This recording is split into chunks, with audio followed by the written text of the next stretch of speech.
Good afternoon, namaskar, ladies and gentlemen. Welcome to this meeting for the discussion of this new publication. Well, it's not so new now, but this publication on Chunavi Loktantra or electoral democracy. Copies of this publication are available outside, is that correct? So we have it in Hindi and in English. I have been invited to chair this because I was vice chairman of the committee which actually went into this, but my contribution there, apart from writing the foreword, was minimal. The persons who are the major contributors are with me here, and they will therefore explain the details.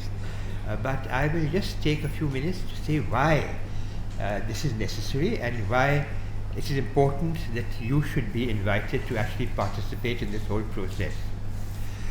मेरे विचार में ये आवाज़ ठीक जा रही है? Closer to the mic and this memorandum to the ECI. अभी we have submitted a memorandum to the Election Commission of India inviting attention to these major findings and recommendations in this report. The reason for that is that we hope to work with the Election Commission of India और इस विषय में किस कई बार हमारा संपर्क रहा है, संबंध रहा है Election Commission. We have been groups of from our group, which is the Constitutional Conduct Group, a group of retired civil servants, army officers, and so on. We have visited and discussed with the Election Commission of India various issues concerning the freedom and openness of the elections. Why? Because I think that you will agree that if we are concerned with constitutional conduct, the most important aspect of our constitution is that it opens with "we the people of India."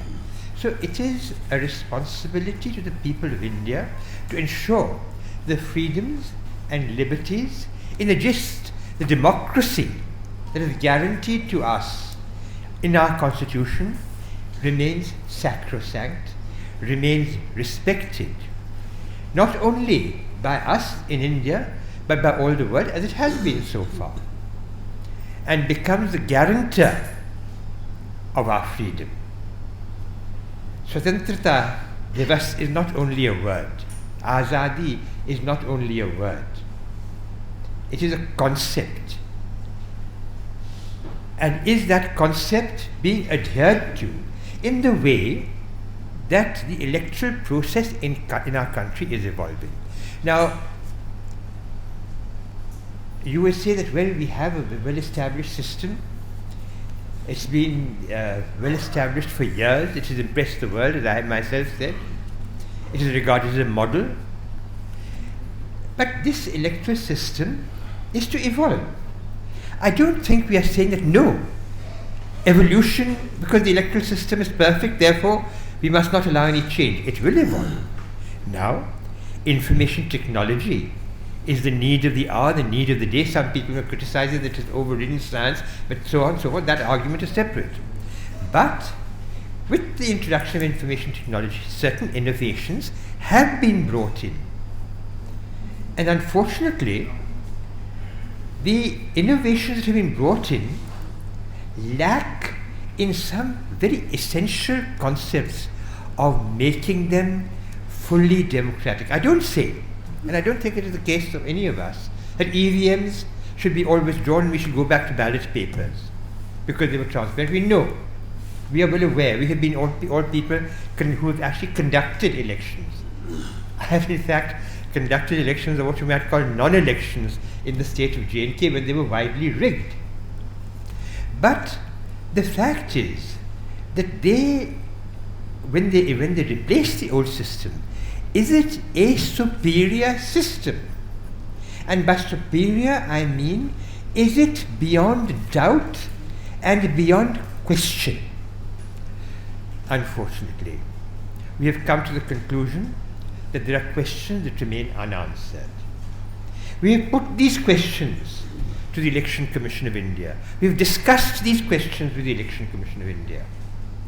I'm afraid we are not satisfied because we have, in these books, you will find inputs not only from across our country, but from across the world. Judicial pronouncements from across the world. Opinions of experts from across the world, which will explain to you why EVMs are not now the common form of actual voting across the world. Even in a country like the US, which is supposed to be a model of electoral democracy. So here, there are certain areas which are highlighted, which will be covered in our discussion today. And I don't want to get involved in actually discussing the points which my colleagues here will be explaining to you, because they concern the functioning of the EVMs itself, where our doubt arises from the fact that EVMs and VVPATs are supposed to be the counter and the actual guarantor of the EVMs. But are they functioning with the fullest transparency? Am I sure that the vote that I have cast for Anjali Bharadwaj has not gone to Prashant Bhushan? Yes, I am assured by the Election Commission of India that that is the case. But wouldn't I like to be satisfied myself? Isn't that the principle of the right to information? So, this is one. The other issue is on the whole question of election funding. Is it transparent? We do know that in the US, for example, huge amounts of money are spent on election funding, but who spent how much money and and given to whom is all public information. It's another matter whether people access that or not, but it is the right of the citizens of India, you and me, to know. Whether we want to know or not is another question, but it is our right to know. And then the judicial standing of all these systems. Do they meet the demands of an open and free democratic structure? So I will now ask, will you start? Or will we start with Prashant? We start with Prashant, and we'll go down. Yeah. Yeah. She might just ask. Thank you very much.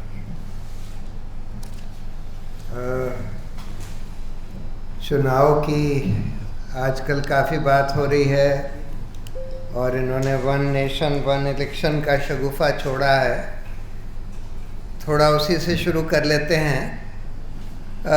देखिए, one nation one election हमारे federal parliamentary system में हो नहीं सकता, क्योंकि अगर इस system में तो सरकार गिर सकती है।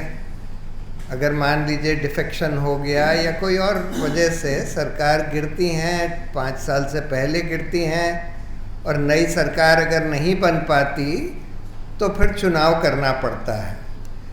आप मान लीजिए 2 साल में सरकार गिर जाती है और 5 साल का टर्म है, तो आप क्या करेंगे? अगर वन नेशन वन इलेक्शन होगा और हर 5 साल में ही चुनाव होंगे सब जगह के, असेंबली और पार्लियामेंट के, तो 2 साल के बाद जहां सरकार गिर गई वहां आप क्या करेंगे? प्रेसिडेंट्स रूल लगाएंगे 3 साल तक।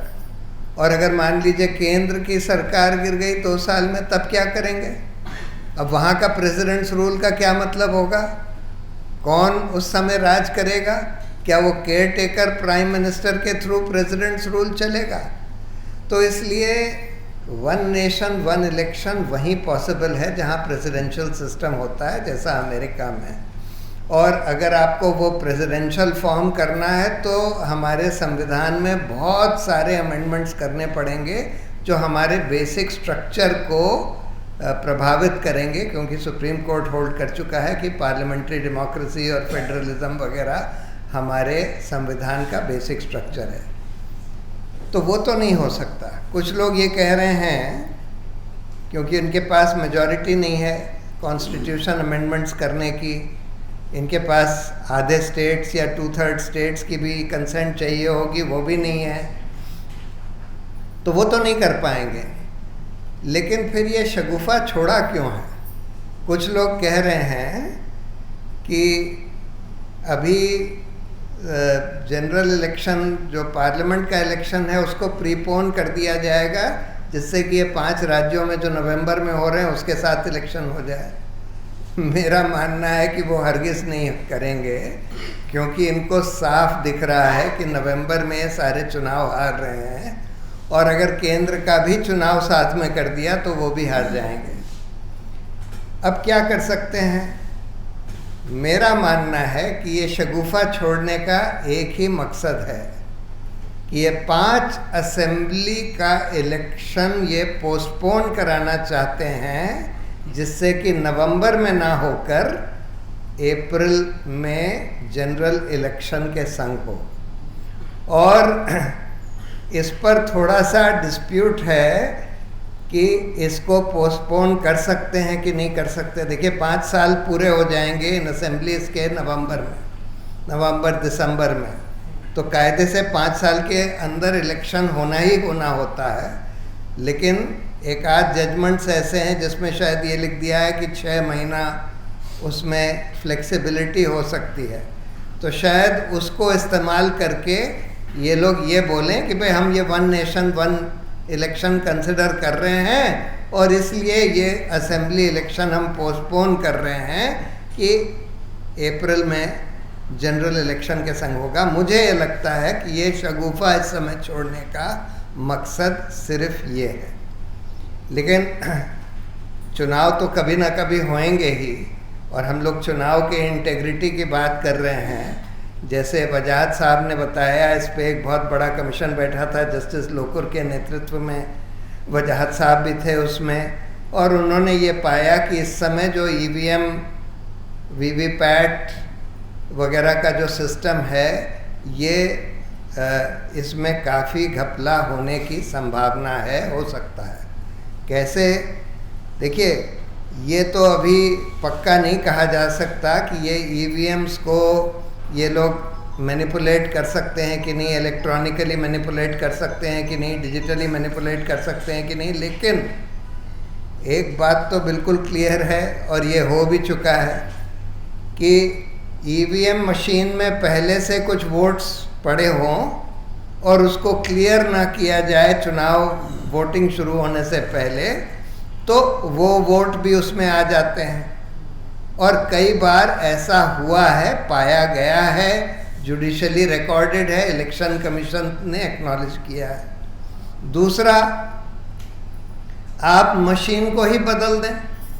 और अभी कर्नाटक में भी जो चुनाव हुए वहाँ तो खैर कांग्रेस वाले सतर्क थे, तो बहुत सारी मशीन्स जो बीजेपी की गाड़ियों में ट्रांसपोर्ट करी जा रही थी चुनाव के ठीक बाद, उनको पकड़ लिया गया। लेकिन अगर पकड़ा ना जाए, अगर ऑपोजिशन बहुत सतर्क ना हो, तो फिर ईवीएम्स को बदला जा सकता है। यानी कि जिसमें वोट डाले गए उसको हटाकर दूसरी मशीन डाल दीजिए जिसमें कुछ दूसरे वोट पड़े हुए हैं। तो ये दोनों चीज़ें तो हो ही सकती हैं, और इसीलिए सुप्रीम कोर्ट ने बोला था कि वीवीपैट मशीन हर ईवीएम के संग होनी चाहिए जिसमें कागज़ का पर्चा निकलता है। और उसका मकसद एक ही था कि ये कागज़ का पर्चा काउंट किया जाए, क्योंकि उसमें सिस्टम ये है कि आप देख सकते हैं कि आपके वोट किस सिंबल पर गए। लेकिन उसमें भी इस कमीशन ने प्रॉब्लम बताई है कि अगर मान लीजिए आपने देखा कि हमने वोट तो दिया कांग्रेस को, लेकिन स्लिप जा रही है बीजेपी को, अब आप क्या करेंगे?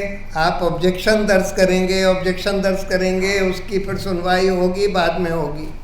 तो इन लोगों ने सजेस्ट किया, बिल्कुल सही सजेशन है, कि उसको वो स्लिप दिखाई जाए कि भाई किसके नाम की आपने कांग्रेस को वोट दिया, तो कांग्रेस की स्लिप अगर जब आ जाए तब वो उसका दूसरा बटन दबाए वीवीपैट का, और तब स्लिप नीचे गिरे, जिससे कि वो उसी समय देख सके कि भाई ठीक जगह उसकी वोट गई है कि नहीं गई। और वीवीपैट की स्लिप्स की काउंटिंग होनी चाहिए। इलेक्शन कमीशन ये कहता है कि नहीं, उसकी काउंटिंग करने में 1-2 दिन रिजल्ट डिले हो जाएगा। अरे आप वैसे भी जब चुनाव करते हैं उसके 1 महीने बाद काउंटिंग करते हैं, तो अगर 1-2 दिन और डिले हो जाएगा तो उससे क्या फ़र्क पड़ेगा। अभी जो चुनाव हुए 5 उसमें हुए 5 या 7 राउंड्स में, एक असेंबली का 5-5 राउंड में करते हैं, पूरी कंट्री का तो बहुत सारे राउंड्स में करते हैं। तो चुनाव शुरू होने से लेके ख़त्म होने तक 1 महीना लगता है। तो आपको अगर काउंटिंग वीवीपैट स्लिप्स की काउंटिंग में 1-2 दिन और भी लगेंगे तो क्या गजब हो जाएगा। तो ये बिल्कुल बोगस एक्सप्लेनेशन है। अभी ये लोग करते क्या हैं कि सिर्फ 1% सैंपल काउंटिंग करते हैं, और उसमें अगर कोई प्रॉब्लम है तो सिर्फ उसी बूथ में रिकाउंटिंग फिर से वोटिंग कराते हैं। ये नहीं देखते कि अगर उसमें प्रॉब्लम है तो दूसरों में भी प्रॉब्लम हो सकती है। तो फिर पूरा इलेक्शन काउंटर माउंट होना चाहिए। और मान लीजिए ये 1% जो सैंपल सेलेक्ट किया है उसमें प्रॉब्लम नहीं है, दूसरों में प्रॉब्लम है, तो क्या प्रॉब्लम है सारी वीवीपैट स्लिप्स काउंट करने में। लेकिन एक और प्रॉब्लम है इसका केस हम लोगों ने सुप्रीम कोर्ट में फाइल किया हुआ है कि भाई इनको डायरेक्शन दीजिए कि वीवीपैट की सारी स्लिप्स काउंट करें। वो अभी लंबित है, सुप्रीम कोर्ट ने उसमें नोटिस इशू किया है, लेकिन उसके आगे अभी कुछ नहीं किया है। दूसरा एक और केस लंबित है जिसमें ये पाया गया, देखिए 3 तरह के रिकॉर्ड होते हैं, ईवीएम, वीवीपैट, और फिर जो वोटर जाता है उसका एक रजिस्टर होता है, उसमें उसको दस्तखत करना होता है। तो उस रजिस्टर का भी एक रिकॉर्ड होता है। कायदे से ये तीनों टैली होने चाहिए, ईवीएम, वीवीपैट और रजिस्टर, कम से कम नंबर्स टैली होने चाहिए कि अगर 500 लोगों ने रजिस्टर पर साइन किया है तो 500 ही वोट वीवीपैट में होने चाहिए, 500 ही वोट ईवीएम में होने चाहिए। लेकिन ये टैली नहीं किया जाता, और कई बार देखा गया है कि रजिस्टर में जितने लोगों ने साइन किया है वोट देने के लिए, उसमें और ईवीएम के काउंट में बहुत फ़र्क है, लेकिन फिर भी कुछ नहीं किया जाता। तो ये तीनों रिकॉर्ड टैली होने चाहिए। हम लोगों ने एक पिटिशन जो कि 4 साल से लंबित है सुप्रीम कोर्ट में, उसमें नोटिस इशू हो चुका है, इसी के लिए किया है कि भाई ये वोटिंग के रिकॉर्ड से ईवीएम के काउंट को मैच करिए। तो ये तीनों रिकॉर्ड मैच करने चाहिए, और वीवीपैट की ही काउंट से रिज़ल्ट डिक्लेयर होना चाहिए। हम लोगों की ये मांग है। ये तो बिल्कुल एलिमेंट्री चीज़ है किसी भी इलेक्टोरल डेमोक्रेसी में। जैसे वजाहत साहब ने बताया, बहुत सारे देशों में तो इन्होंने ईवीएम ख़त्म कर दिए हैं, अब पेपर बैलेट ही होते हैं। लेकिन यहाँ पर ईवीएम भी है, पेपर बैलेट भी है, मतलब वीवीपैट की स्लिप भी है, तो आप उसको तो कम से कम काउंट करिए। यही मैं कहना चाहता था, बाकी चीज़ और लोग बोलेंगे। Thank you. अंजलि जी,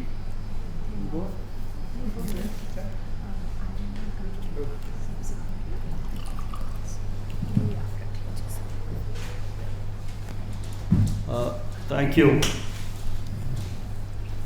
देखिए, जहाँ तक मुझे समझ में आता है, ये जो एक सिटीजन्स कमीशन ऑन इलेक्शंस की रिपोर्ट है जिसका वजाहत साहब ने जिक्र किया अंग्रेज़ी और हिंदी में, इसके बेसिस पे हम लोगों ने एक मेमोरेंडम इलेक्शन कमीशन के लिए तैयार किया है। 24 अगस्त को ये तैयार हुआ था, इस पे काफ़ी लोगों के दस्तखत हो गए हैं। उसमें काफ़ी वेल नोन लोग हैं, जैसे जूलियो रिबेरो साहब हैं, वो बम्बई में है, पुलिस कमिश्नर रह चुके हैं, बड़े सीनियर पुलिस ऑफिसर हैं। बहुत से एक्टिविस्ट हैं, बहुत से एकेडमिक हैं और वकील हैं, पुराने IAS, IFS, IPS के अफसर हैं। तो बहुत से लोगों ने जो इसमें शामिल भी थे और कुछ जो इसमें शामिल भी नहीं थे, ये मेमोरेंडम इलेक्शन कमीशन को हम लोग भेज रहे हैं। आज हम आपको ज़्यादा कोशिश यही है कि इस मेमोरेंडम के बारे में बताएं। इस मेमोरेंडम में हमने जो बातें इस रिपोर्ट में पूरी किताब में हैं, उनमें से 3 मेजर हमने बिंदु चुने हैं। उनमें से एक तो वीवीपैट और ईवीएम का है, जो प्रशांत भूषण जी ने आपको भी बताया। दूसरा है इलेक्टोरल रोल का, जिसके बारे में मैं थोड़ा सा बोलूँगा, और उसके बाद अंजलि भारद्वाज जी बोलेंगी इलेक्टोरल बॉन्ड्स के बारे में। तो हैं तो बहुत चीज़ें, लेकिन ये 3 बड़ी बेसिक चीज़ें हैं जिनके बारे में हमें लगता है कि चुनाव में कुछ सुधार होने की ज़रूरत है। अब आता हूँ मैं इलेक्टोरल रोल पे। इलेक्टोरल रोल या वोटर लिस्ट जिसको हम लोग कहते हैं, वो इलेक्शन का एक फंडामेंटल बेसिस है। अगर आपकी इलेक्टोरल रोल या वोटर लिस्ट ही ठीक नहीं है तो फिर उस इलेक्शन का और उस इलेक्शन के रिज़ल्ट का क्या फ़ायदा होगा। क्योंकि इलेक्शन होता है जिससे पता लगे भाई जनता की ओपिनियन क्या है, किसको जनता चुनना चाहती है। तो अगर वोट देने वाले ऐसे हैं जो वहाँ रहते ही नहीं, कहीं और रहते हैं, उनका नाम यहाँ लिखा हुआ है, कुछ लोग जो यहाँ रहते हैं उनका नाम वहाँ नहीं है, कुछ लोग जो छोड़ के नौकरी की वजह से किसी और वजह से दूसरी जगह चले गए हैं उनका नाम यहाँ चल रहा है, कुछ का यहाँ भी चल रहा है, वहाँ भी रजिस्टर हो गया, कुछ लोग जो बदकिस्मती से जिनका देहांत हो गया है उनके नाम चले जा रहे हैं। उसके अलावा एक ये भी देखा गया है पिछले कुछ सालों में कि एक सिस्टेमिक और सिस्टमैटिक तरीके से बहुत से नाम गायब हो जाते हैं इलेक्टोरल रोल से। ये कर्नाटका में बहुत क्लियरली देखने को मिला, जिसकी वजह से कर्नाटका के चीफ इलेक्टोरल ऑफिसर ने एक special emergency revision of electoral rolls करवाया। उसमें 15 या 17 लाख वोटर नए जोड़े गए जिनको हटा दिया गया था। ऐसा ही राजस्थान में देखने में आया, हमारे दोस्त हैं MKSS में, उन्होंने सर्वे किया था। तो ऐसी जगह जगह से ऐसी बातें यानी पक्की पता चल रही हैं। और एक तो ये भी समझ में आया था, ये इकोनॉमिक एंड पॉलिटिकल वीकली में आर्टिकल भी निकला था कि इलेक्टोरल रोल की कॉपी लेके नाम देख के सिस्टमैटिकली कुछ लोगों के नाम डिलीट कर दिए गए। फिर ये देखा गया कि जहाँ मैं थोड़ा सा भूल रहा हूँ कि जहाँ एक ही आदमी या एक ही औरत है उससे भी कुछ हिसाब लगाया गया। तो this systemic and systematic deletion of voters belonging to specific groups seems to be a fairly wide spread phenomenon. ये बात बहुत दिनों से, पिछले 5 साल से चल रही है। मैं इसके बारे में 2-3 दफ़ा इंडिया टुडे में भी लिख चुका हूँ। ये मामला सुप्रीम कोर्ट में भी गया और अभी अभी पिछले महीने 4 अगस्त को सुप्रीम कोर्ट ने एक जजमेंट दिया। उसमें सुप्रीम कोर्ट ने ये लिखा है और मैं ये पढ़ रहा हूँ, no deletion should be done without following the due process of law as contained in the Representation of People Act 1950 and the Registration of Elector Rules 1960. In all cases, a notice must be issued to the elector and must be duly served on him. ये नहीं कह सकते कि जी हमने तो notice issue किया था, वो पता नहीं उसको मिला कि नहीं मिला।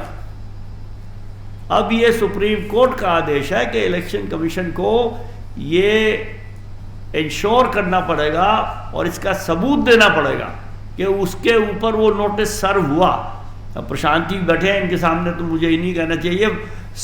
नोटिस सर्व होना एक कानूनी प्रक्रिया है जिसमें या तो आप उस आदमी के दस्तखत लीजिए कि मैंने ये रिसीव कर लिया, या आप उसके अगर वो आप नहीं मिल रहा है और अपने घर जिस एड्रेस पे होना चाहिए नहीं होना चाहिए वहाँ एक नोटिस लगाना पड़ता है। एक रिसेंट केस में जिसमें मैं पिटिशनर हूँ उसमें तो सुप्रीम कोर्ट ने कहा कि वहाँ जहाँ ये किस्सा हुआ था वहाँ के एक अंग्रेज़ी और एक लोकल भाषा के अखबारों में इश्तार दीजिए, तब हम मानेंगे कि सर्विस हो गई है। तो ये कहना सुप्रीम कोर्ट का, A notice must be issued to the elector and must be duly served on him, इसका बहुत सीरियस मतलब है। इलेक्शन कमीशन बिना उस व्यक्ति को कांटेक्ट किए या उसको नोटिस दिए या उससे पूछे बिना किसी का नाम इलेक्टोरल रोल में से नहीं निकाल सकता। ये तो आदेश सुप्रीम कोर्ट का हो गया। अब हम लोग भी देखते हैं, बहुत सालों से देख रहे हैं कि सुप्रीम कोर्ट आदेश दे सकता है और होता कुछ नहीं है। जो लोग जानते हैं उनको पता होगा, एक प्रकाश सिंह जजमेंट है बड़ी मशहूर पुलिस के बारे में, वो 20 साल हो गए हैं, कुछ नहीं हो रहा, कंटेम्प्ट पिटीशन भी हो जाता है। तो हमारा ये मानना है कि एक इलेक्टोरल रोल का सोशल ऑडिट होना चाहिए। सोशल ऑडिट का मतलब यह है कि आम नागरिकों को ये अधिकार होना चाहिए कि वो इलेक्टोरल रोल को चेक करें। उसको चेक करने के लिए पहले तो इलेक्टोरल रोल लोगों को अवेलेबल होना चाहिए। पॉलिटिकल पार्टियों को तो 2-2 कॉपी मिलती है मुफ्त में, सिटीजन को बड़ा मुश्किल होता है। तो ये हमारे मानना है कि इलेक्टोरल रोल इलेक्शन कमीशन की वेबसाइट पे अवेलेबल होना चाहिए, ऐसे डेटाबेस में से जिसमें से सर्च किया जा सके। कभी कभी वो PDF डाल देते हैं अपनी वेबसाइट पे, अब कर लिए क्या करेंगे आप। तो सर्चेबल डेटाबेस में इलेक्टोरल रोल अवेलेबल होना चाहिए और नागरिकों को, आम नागरिक को ये अधिकार होना चाहिए कि वो उसको चेक करे, ना सिर्फ अपनी वोट चेक करे, अपने जान पहचान वालों की, अपने इलाके में जो और लोग हैं उनकी भी चेक करें कि भाई कोई ट्रांसफ़र होके चला गया, कोई नौकरी छोड़ के चला गया, किसी का अनफॉर्चुनेटली देहांत हो गया, तो ये हर सिटीज़न की ये जिम्मेवारी है कि वो इलेक्टोरल रोल को ठीक रखने के लिए अपने आप को जिम्मेवार समझे और उनके पास ऐसे संसाधन होने चाहिए, इलेक्शन कमीशन को वो संसाधन मुहैया कराने चाहिए ताकि सिटीज़न इलेक्टोरल रोल को चेक कर सके। क्योंकि फंडामेंटल बात यह है कि जब तक इलेक्टोरल रोल सही नहीं होंगे, हम जो मर्जी कर लें, हमारा इलेक्शन फ्री एंड फेयर नहीं कहा जा सकता। तो एक ये बहुत बड़ा और बड़ा पेचीदा मुद्दा है, इसको बहुत लोग छेड़ते नहीं हैं, क्योंकि कभी कभी ये भी कहा जाता है कि ये तो इतनी ज़बरदस्त एक्सरसाइज है कि ये 100% करेक्ट तो इलेक्टोरल रोल कभी हो ही नहीं सकता। ये बात किसी हद तक सही है कि वही लोग घूमते रहते हैं, ट्रांसफ़र हो गया, चला गया, ये हुआ, लेकिन जहाँ तक हो सकता है उतनी कोशिश करना बहुत ज़रूरी है और कानूनी तौर पे अब सुप्रीम कोर्ट ने इसको आदेश के रूप में जारी किया है। तो मैं समझता हूँ ये भी एक चीज़ हम इलेक्शन कमीशन को, जो मैंने 3 बातें कही थी, EVM, VVPAT, इलेक्टोरल रोल और इलेक्टोरल बॉन्ड, तो ये उन 3 में से एक बात जो मैंने आपको बताई, एक प्रशांत जी पहले बता चुके हैं और अब अंजलि जी आपको इलेक्टोरल बॉन्ड और पैसे के बारे में बताएंगी।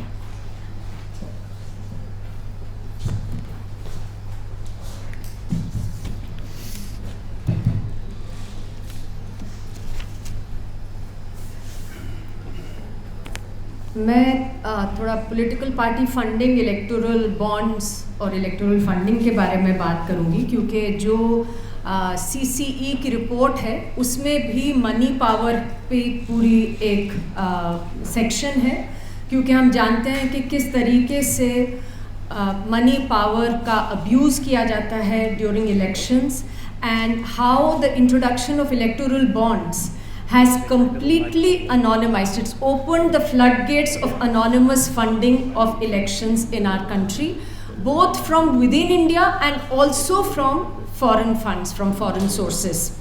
So जो इलेक्शन कमीशन को अभी चिट्ठी लिखी गई है और जिसके ऊपर हम सभी लोग सिग्नेचर्स कलेक्ट कर रहे हैं, which will be presented to the Election Commission of India, there the expectation is that the election commission will take a very clear stand and oppose these anonymous electoral bonds.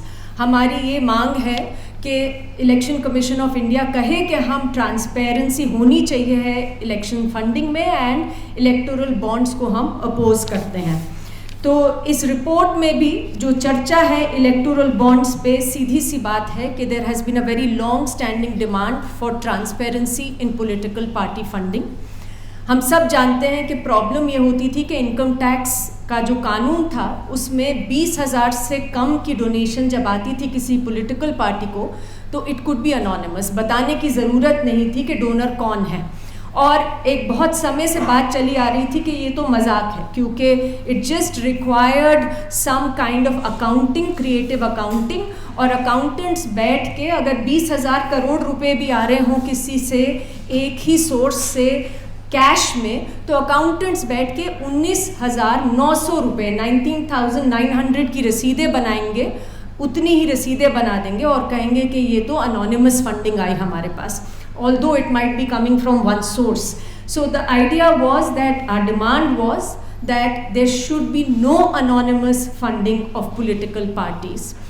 2014 the BJP came to power on the plank of anti-corruption, saying हम political party funding के अंदर transparency लेके आएंगे, but went ahead in 2017 to bring in through a finance bill of 2017 various amendments to different laws. जो कानून उन्होंने संशोधित करे उसमें था RBI Act, Representation of People's Act, IT Act और Companies Act. And essentially they said that अब हम electoral bonds लेके आएंगे जो पूरी तरह से anonymous होंगे, किसी को पता नहीं होगा कि कौन खरीद रहा है, कितने का खरीद रहा है और किस पार्टी को दे रहा है. So basically nobody will know who is funding which political party, ostensibly saying that जो पार्टी इन पावर होती है वो फिर डोनर्स को डरा ना सके कि वो किसी ऑपोजिशन पार्टी को फंड्स ना दें, इसीलिए बहुत लोग कैश में देते हैं, वाइट में नहीं देते, इसलिए we are bringing these electoral bonds. But the kind of amendments that were brought into these laws to bring about electoral bond scheme finally were very regressive, and in May 2017 the Election Commission of India wrote a letter to the Legislative Department, Ministry of Law and Justice, listing out the various problems with the amendments to the laws that were made and opposing the electoral bond scheme. तो election commission of India ने मई 2017 में एक चिट्ठी लिखी और उसमें उन्होंने कहा कि all these amendments which have been brought in to the various laws to bring in electoral bonds will have a serious impact on transparency aspect of political finance funding of political parties. This was what the Election Commission of India said.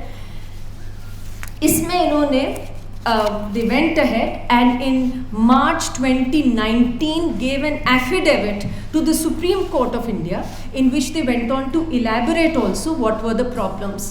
They said that Representation of People's Act में जो amendments लाए जा रहे हैं उससे a situation will be created where contributions received through the electoral bonds are not reported, and the Election Commission of India will not be able to check whether political parties are getting funds which they are not supposed to get from either government companies or from foreign sources.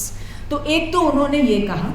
दूसरी चीज what they said was that the FCRA amendments that were brought in 2016, those will essentially allow unchecked foreign funding of political parties in India, which could lead to Indian policies being influenced by foreign companies.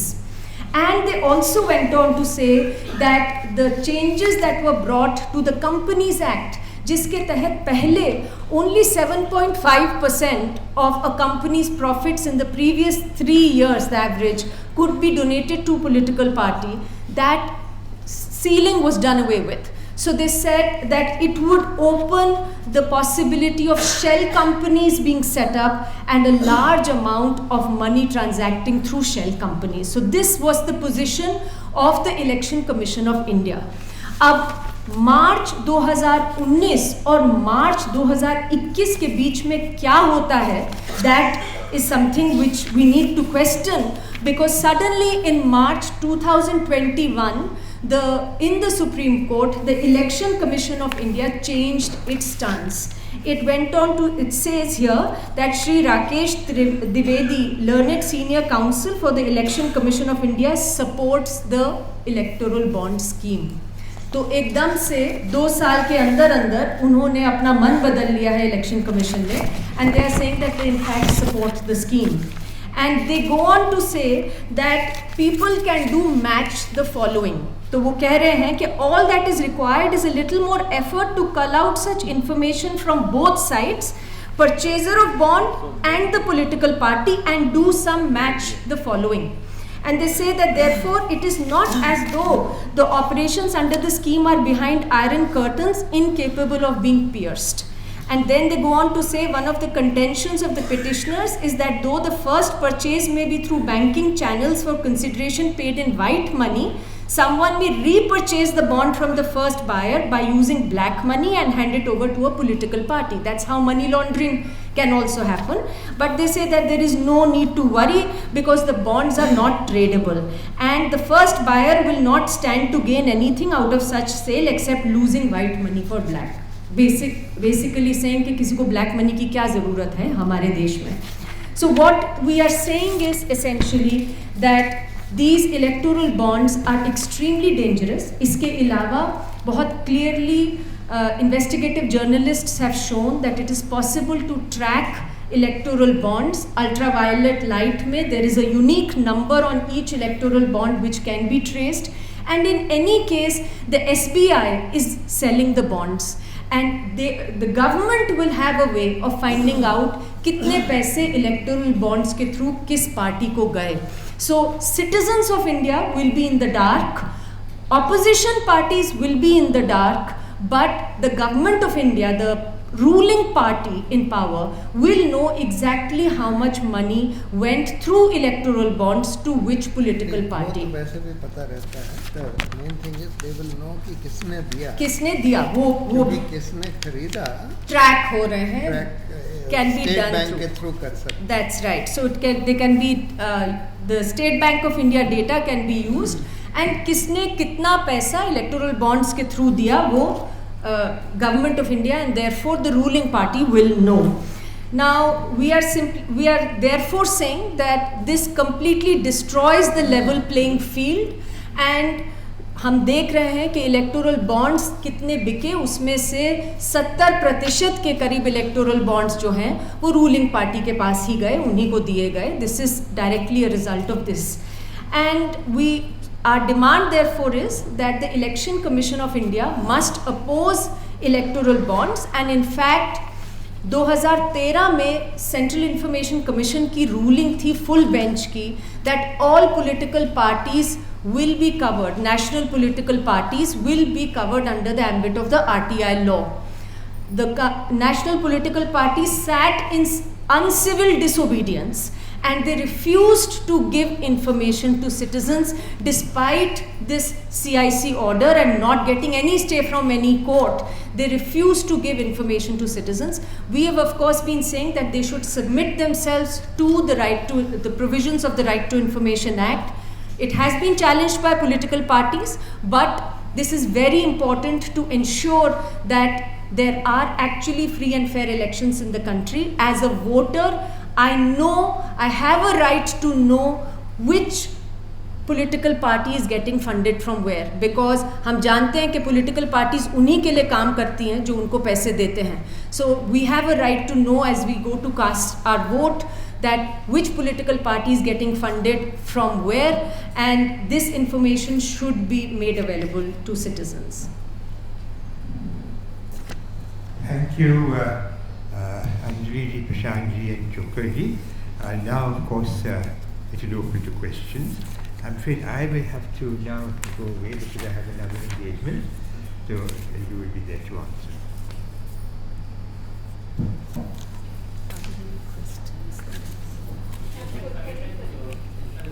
Prashant ji.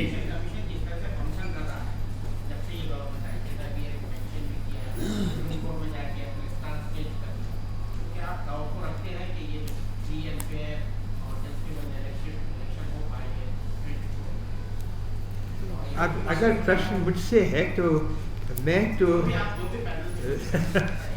स्वयं सरकार में रहा हूं और मैं ये यकीन रखता हूं कि इलेक्शन कमीशन फेयर तय होने की कोशिश करेंगे, लेकिन ये this is a question of opinion and I don't know the others may have a different opinion. Election commission के ऊपर अभी एक बिल भी आया है after the supreme court had given a ruling on the appointment of information of election commissioners. Prashant, if you could please talk about the Supreme Court ruling and also the bill.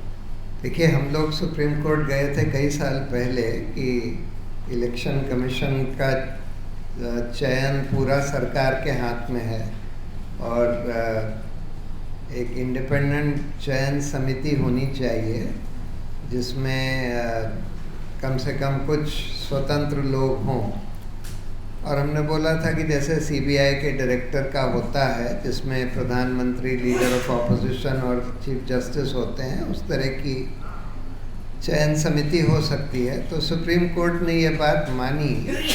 Supreme court के constitution bench ने बोला कि हाँ, election commission का सरकार से स्वतंत्र होना बहुत ज़रूरी है, और अगर सरकार के हाथ में ही सारा नियुक्ति का प्रोसेस रहेगा तो इलेक्शन कमीशन स्वतंत्र नहीं हो पाएगा। और उन्होंने फिर ये जो जिस तरह से अरुण गोयल का अपॉइंटमेंट किया गया कि एक पोस्ट खाली थी, हम लोगों ने एक इंटरिम एप्लीकेशन फाइल करी थी कि भाई इस खाली पोस्ट का चयन भी स्वतंत्र समिति के द्वारा किया जाए। जिस दिन मैंने ये बात मेंशन करी और सुनवाई शुरू हुई, उसी के अगले दिन इन्होंने जबकि 6 महीने से खाली थी पोस्ट, अगले दिन अरुण गोयल जो कि एक सेक्रेटरी थे गवर्नमेंट के, उनको प्री मैच्योर रिटायरमेंट देके सारे रूल्स को वायलेट करके अगले ही दिन उनको अपॉइंट कर दिया। और जब सुप्रीम कोर्ट ने फाइल मंगवाई तो ये पता लगा कि उसी दिन, एक ही दिन में सब कुछ हुआ। उसी दिन लॉ मिनिस्टर ने 3 नाम का पैनल बनाया कि ये 3 नाम हम शॉर्ट लिस्ट करते हैं। उसका कोई आधार नहीं है कि वो 3 नाम कहाँ से क्यों उठाए। और उसके बाद इनका नंबर 1 पर रखा अरुण गोयल का, और उसको तुरंत प्रधानमंत्री ने स्वीकृति दे दी।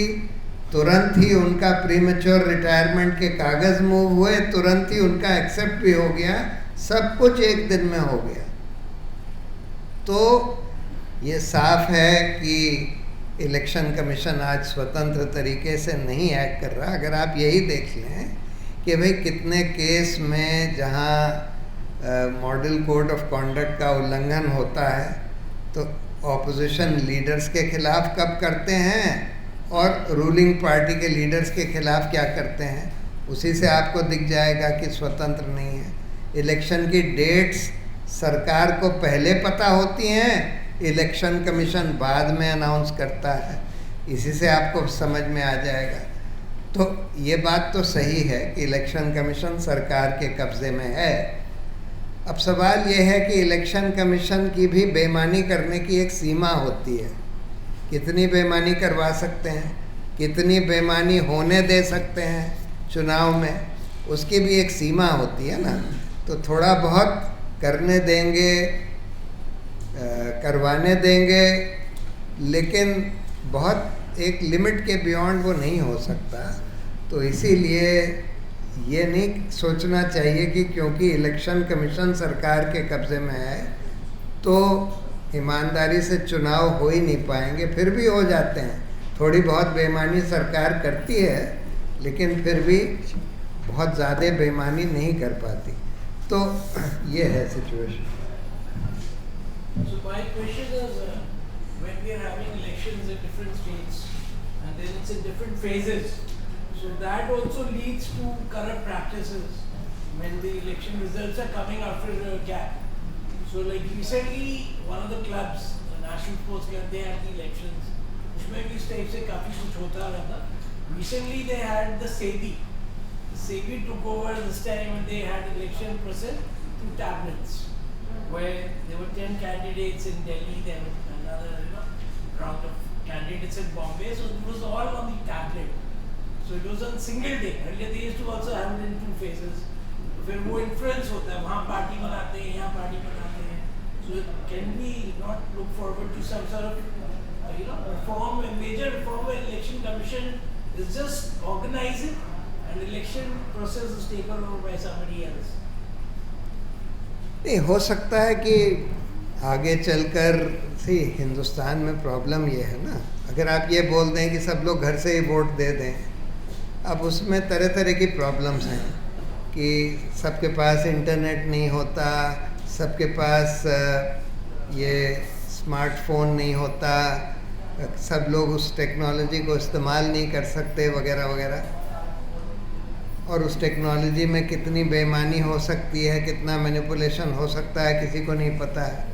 So therefore, ideally, yes, if if we could ensure that everybody has access to devices through which they can vote, which they understand, and if we could also ensure that these cannot be manipulated, then yes, elections can be done in one go, one shot, one phase. लेकिन जगदीप साहब कुछ बोलना चाहते हैं। देखिए, you said the National Sports Club of India elections were taken over by SEBI, and then you said why can't the national elections be organized by the Election Commission of India and given to a third party? Now let us take SEBI as the third party. Do I need to say anything about SEBI? So the question is, which third party? We have any number of so-called independent regulators, electricity regulator, telecom regulator, falana regulator. How independent are the regulators? So when you say election should be handed over to a third party, my dear sir, there is no third party independent of the government. Yes.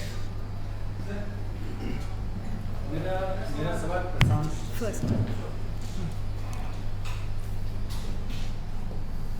Sir, जब हम मतलब cover करते हैं election, तो EVM का जब आप मुद्दा उठा रहे हैं कि ईवीएम में ऐसा है, जब गुजरात इलेक्शन हुआ था तो वहाँ पर कई जगह ऐसे थे कि जहाँ पर जितने मतदाता थे, जितने वोट पड़े थे, उससे कई ज़्यादा वोट निकले, और उस पर कांग्रेस पार्टी ने भी इस पर सवाल उठाया, और भी विपक्षी पार्टी थी उन्होंने सवाल उठाया। लेकिन जब जितने वोट पड़े उससे ज़्यादा वोट कैसे निकल सकते हैं अगर ईवीएम गड़बड़ नहीं है?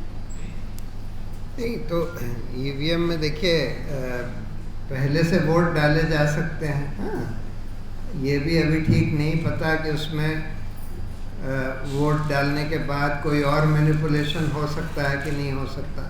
इसीलिए ज़्यादातर देशों ने ईवीएम्स हटा दिए। अमेरिका वगैरह में अब फिज़िकल बैलेट होता है, और इसीलिए सुप्रीम कोर्ट ने ये बोला कि भाई ईवीएम के साथ एक पेपर भी आना चाहिए जो वीवीपैट के थ्रू आएगा। लेकिन वीवीपैट का पेपर तो आता है, काउंटिंग ही नहीं होती। अब वीवीपैट का पेपर आने से क्या फ़ायदा है जब उसको आप काउंट नहीं करेंगे? तो इसलिए हम लोग ये कहते हैं, और इसीलिए हम लोग सुप्रीम कोर्ट गए हैं कि भाई वीवीपैट की काउंटिंग तो करिए। एक दो दिन अगर इलेक्शन का रिज़ल्ट डिले भी हो जाता है तो क्या बड़ी बात है। वैसे ही आप इलेक्शन की शुरुआत से 1 महीने बाद रिज़ल्ट डिक्लेयर करते हैं, 7 फेजेस में इलेक्शन करते हैं, उसके बाद अगर 1-2 दिन डिले भी हो जाएगा तो क्या बड़ी बात हो जाएगी। तो क्या लगता है, एक सवाल हो रहा है कि संसद का विशेष सत्र बुलाया जा रहा है, जैसा बताया जा रहा है कि जो वन नेशन वन इलेक्शन की बात की जा रही है, समय से पहले चुनाव कराए जा सकते हैं। क्या लोकतंत्र में ये कुछ हमारा जो लोकतंत्र है वो किसी और जा रहा है? देखिए, लोकतंत्र तो हम लोग देख रहे हैं कि किस ओर जा रहा है, पूरा तानाशाही की तरफ जा रहा है। लेकिन अभी भी चुनाव होते हैं, और चुनाव में बेईमानी के बावजूद भी रूलिंग पार्टी हार जाती है, जैसे अभी कर्नाटक में हारी। तो इन लोगों को, मुझे ऐसा दिख रहा है कि इन लोगों को ये लग रहा है कि नवंबर में 5 राज्यों में ये हारने वाले हैं, और उसको इनको लगता है कि अभी जनवरी में राम मंदिर का इनॉग्रेशन होगा, उसमें बड़ा शोशा करेंगे वगैरह वगैरह, फिर और कुछ कर सकते हैं, हो सकता है कि बाजी पलट जाए उसके बाद। तो मुझे लगता है वन नेशन वन इलेक्शन का जो शगुफा छोड़ा है, ये लोकसभा के इलेक्शन को प्रीपोन करने के लिए नहीं है। वन नेशन वन इलेक्शन हो नहीं सकता, ये बिल्कुल साफ है, क्योंकि उसमें तो आपको प्रेसिडेंशियल सिस्टम करना पड़ेगा। लेकिन उसकी आड़ में ये कह के कि भाई हमने कमेटी बनाई है, कमेटी की रिपोर्ट आएगी वगैरह वगैरह, और इसलिए हम अभी ये जो 5 राज्यों में चुनाव होने हैं नवंबर में, इसको पोस्टपोन कर रहे हैं, जिससे कि ये जनरल इलेक्शन के साथ हो, तब तक ये रिपोर्ट आ जाएगी। हो सकता है हम बाकी इलेक्शन भी उसके साथ करा लें। हमें लगता है कि इसका रियल मकसद इस शगुफे का इस नवंबर के इलेक्शन को पोस्टपोन करने का है। और ये आप देखेंगे कि अभी ये जो स्पेशल सत्र बुलाया जा रहा है उसमें ये लोग ये कॉन्स्टिट्यूशन अमेंडमेंट्स तो नहीं ला सकते क्योंकि इनके पास मेजॉरिटी है नहीं, 2/3 मेजॉरिटी राज्यसभा में नहीं है, लेकिन एक रेजोल्यूशन पास करेंगे कि भाई ये कमेटी बैठी है और कमेटी की रिपोर्ट आने तक अभी ये जो असेंबली इलेक्शंस हैं 5 असेंबली, इनको थोड़ा पोस्टपोन किया जाता है, इसके इलेक्शन को ये कोशिश करेंगे। ये कानूनी होगा या नहीं होगा ये देखने की बात है। मेरी राय में ये गैर कानूनी होगा क्योंकि आप इस आधार पर 5 साल फिक्स टर्म होता है, 5 साल खत्म हो जाएंगे नवंबर में, उसके बाद नया असेंबली बनानी पड़ती है। लेकिन ये लोग कुछ ना कुछ उसमें इलेक्शन कमीशन के थ्रू कोशिश करेंगे कि अच्छा इलेक्शन कमीशन ये बोल दे कि अच्छा हम 6 महीने बाद करेंगे, ऐसा मुझे लगता है। जनता का भरोसा कैसे रहेगा? ये 5 दिन में इन्होंने क्या मतलब लोकसभा राज्यसभा दोनों सभा में बिल पास कर दें? नहीं, बिल कुछ नहीं पास करेंगे, बिल तो दूसरे पास करने वाले हैं।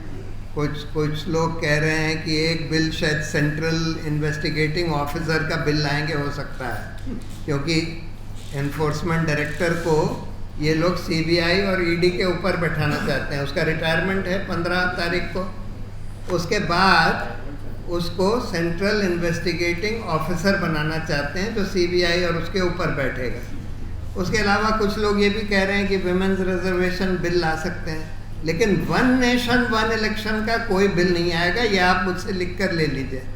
उसका बिल आ ही नहीं सकता क्योंकि उसमें तो इतने सारे कॉन्स्टिट्यूशन अमेंडमेंट होंगे, पूरा बेसिक स्ट्रक्चर हमारे संविधान का बदलना पड़ेगा, वो नहीं कर सकते ये लोग।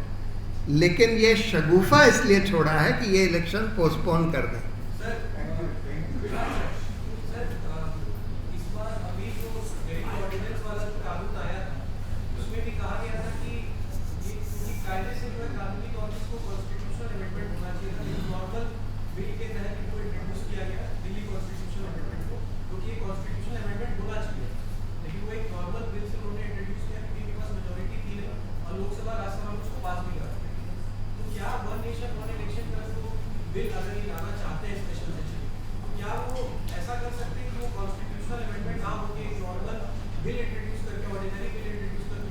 देखिए, ऑर्डिनरी बिल से करेंगे तो सुप्रीम कोर्ट उसको 2 मिनट में स्ट्राइक डाउन कर देगा, उसमें कोई डाउट नहीं है कि वो बगैर कॉन्स्टिट्यूशन अमेंडमेंट के नहीं हो सकता।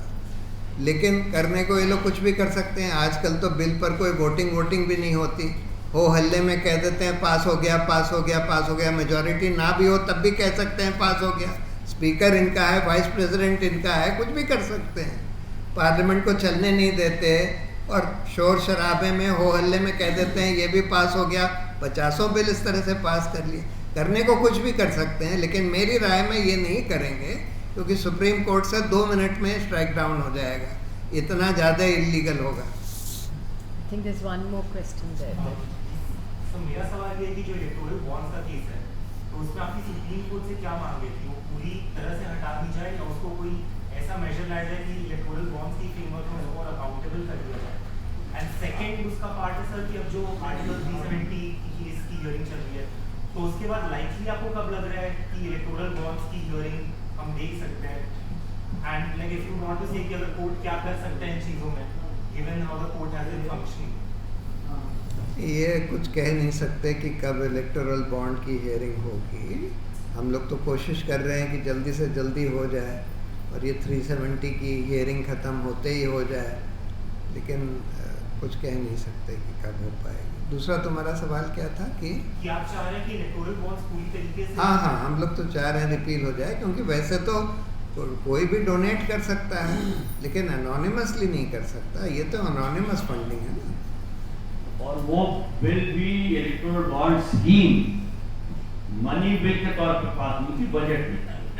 मनी बिल का मतलब जैसे शायद आप जानते होंगे जिसमें कुछ पैसे का सवाल है जो कंसोलिडेटेड फंड ऑफ इंडिया से ताल्लुक रखता है। इलेक्टोरल बॉन्ड का तो कॉन्स्टिट्यूशनल फंड ऑफ इंडिया से दूर दूर का भी रिश्ता नहीं है। Go to the Rajya Sabha. तो ये तो वैसे ही अनकॉन्स्टिट्यूशनल है, but basically as additional unconstitutional. Money bill के थ्रू इसलिए किया क्योंकि राज्यसभा में इनकी मेजॉरिटी नहीं थी, तो राज्यसभा में जाना नहीं पड़ता money bill. Money bill is the only bill जो सिर्फ लोकसभा में ही जाता है और उसी के थ्रू पास हो जाता है, बजट जिसको कहते हैं।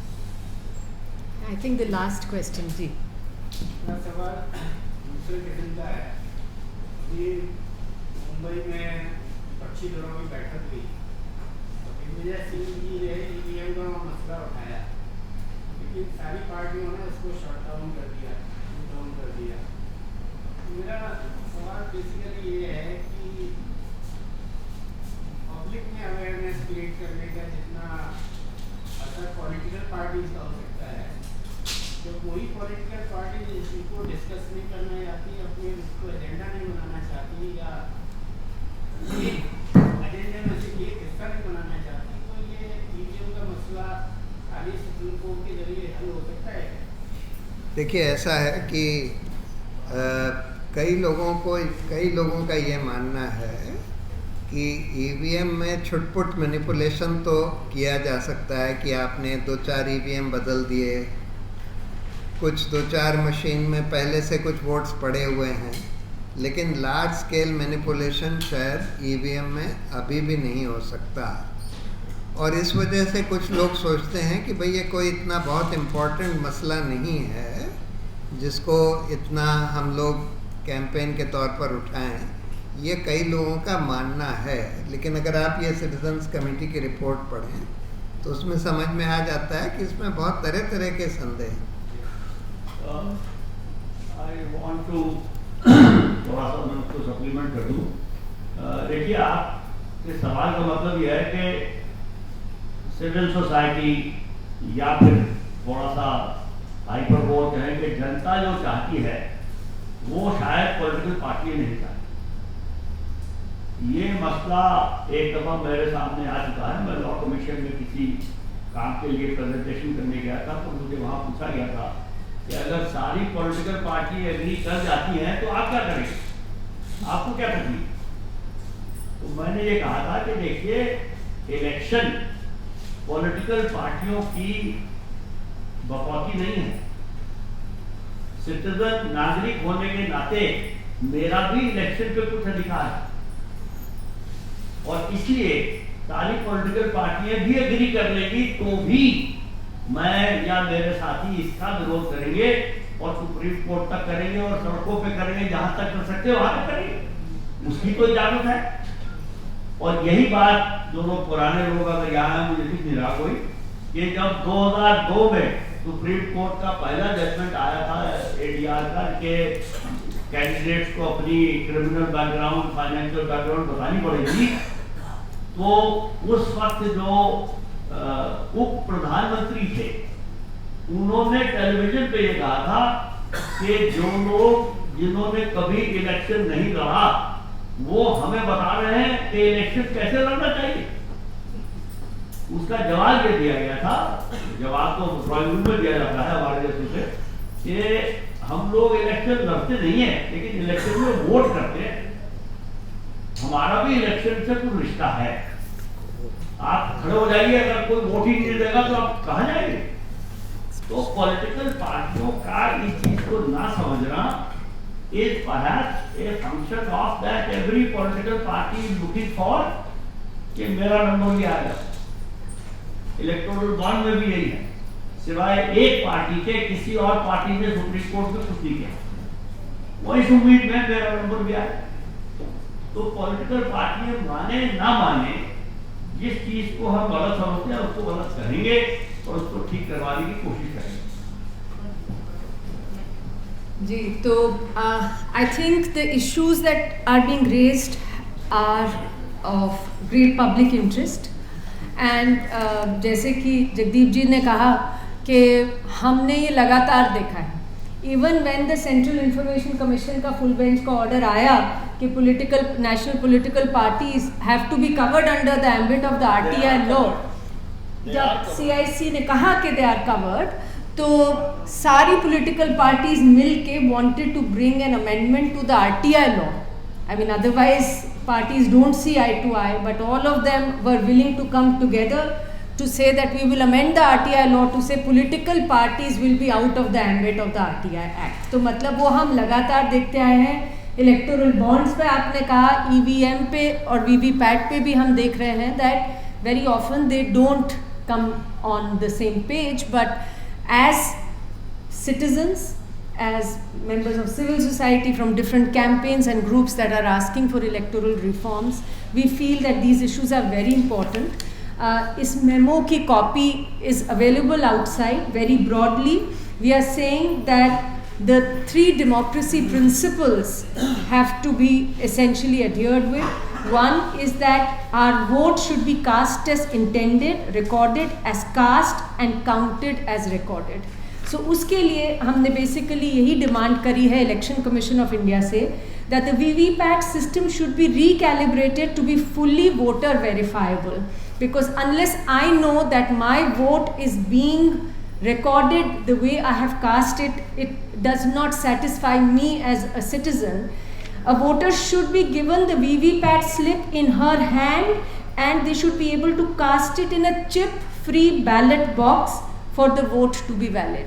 So these VVPAT slips should be fully counted first for all constituencies before the results are declared. So we are asking for 100% counting of the VVPAT slips, and for this purpose VVPAT slips should be larger in size. They must be printed in a manner that they can be preserved for a minimum of 5 years.